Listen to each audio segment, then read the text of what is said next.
الصينية اللي ما بتخلاش منها العزومات. النهاردة ان شاء الله هنعمل مع بعض الجلاش بإضافة بسيطة جدا هتخلي للصينية طعم وشكل كمان حلو قوي. زي ما انتم شايفين كده شكلها حلو جدا وكمان طعمها تحفة. وهنقطعها كمان مع بعض بتقطيعة حلوة قوي وكمان سهلة. جربوها النهاردة بطريقتي، متأكدة ان هي هتعجبكم جدا. لفة الجلاش اللي استخدمتها النهاردة دي 400 جرام، ودي بالنسبة لي بتخلي حجم القطعة حلو جدا جدا. هنجيب الصينية بتاعتنا هندهنها، انا مستخدمة سمنة على زيت. حطي حوالي كوباية الا ربع مثلا سمنة وربع كوبايه من الزيت. هاتني كده الجلاش من الحروف، انا باخد ورقتين ورقتين وبدهن بينهم. ما تاخديش ورقه ورقه علشان هتلاقي نسبه الدهون عاليه قوي في صينيه الجلاش بتاعتك.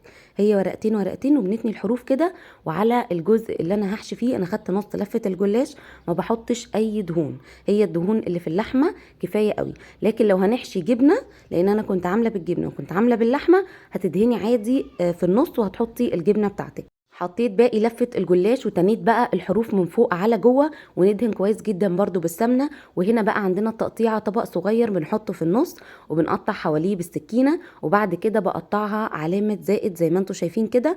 لو حابة تقسمي الدايرة اللي في النص دي اقسميها، لو مش حابة سيبيها مدورة زي ما هي، بتبقى شكلها حلو جدا. بعد كده باخد كل ربع بقسمه على 3. التقطيعة دي بتعمل كمية كبيرة معاكي وبتدي شكل حلو قوي للصينية.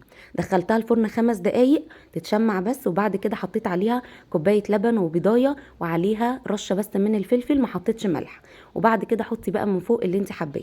انا هنا حطيت سمسم علشان دي باللحمه، ودي هنا حطيت عليها سمسم وحبه البركه عشان عاملاها بالجبن. حطيت جبنه فيتا وعليها فلفل الوان وعليها زيتون. وبعد كده حطي رشه من الجبنه الرومي والموتزاريلا، بتدي طعم حلو قوي قوي للصينيه. غطيها اول ما تطلع من الفرن بس 5 دقايق، وبعد كده طلعيها من الصينيه زي ما هي كده.